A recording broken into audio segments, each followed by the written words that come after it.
भूतेषु विष्णुमायेति शब्दिता नमस्तस्यै नमस्तस्यै नमस्तस्यै नमो नमः।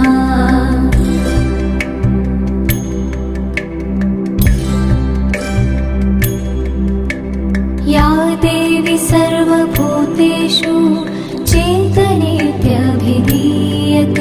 नमस्तस्यै नमस्तस्यै नमस्तस्यै नमो नमः।